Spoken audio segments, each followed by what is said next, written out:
যদি আমার বাপ খালি মুসলমান হইতো ওরকম মাদ্রাসা 10টা চালাইতে পারতাম আমি একা। আমার বাপের যে সম্পদ ওরকম মাদ্রাসা 10টা চালাইলেও বাপের সম্পদের এক কোনাতে ফুরোইতো না কোনোদিন। একটু দোয়া করেন যে আল্লাহ যেন আমার আব্বারে মুসলমান মানে, দোয়াটা করেন সবাই। আমার বাপ যদি মুসলমান তো দেখতেন আমার ঠেলা কি, আমার ঠেলা কি দেখতেন আমার বাপ যদি মুসলমান হইত। এখন তো আমার পার নিচে খুঁটো নাই, আজকে খুঁটো নাই। খুঁটো যদি থাকতো আমার পিছনে তাহলে দেখতেন দিকে করতাম আমি।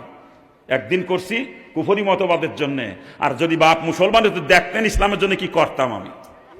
কিন্তু মুসলমানে কত কষ্ট করছি জানেন আপনারা? 3 দিন পর্যন্ত একটা দানা পেটে যায় নাই, 3 দিন শুধু পানির উপরে পার করেছিলাম।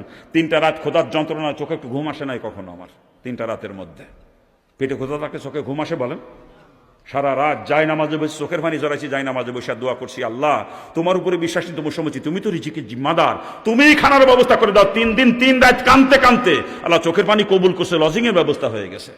7 দিনের দিন লজিং বাড়ি ভাত খাইছি 3 দিন না খাই থাকার পরে।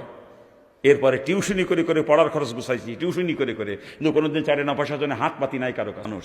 আজকে আমি যদি হাত পাতিও হিন্দুরা টিটকারি করবে, দেখছো রে এত বড় লোকের ছেলে আজকে মুসলমানে বিক্রি করে বেড়াইতেছে, তখন ইসলামের বেইজ্জতি হয়ে যাবে।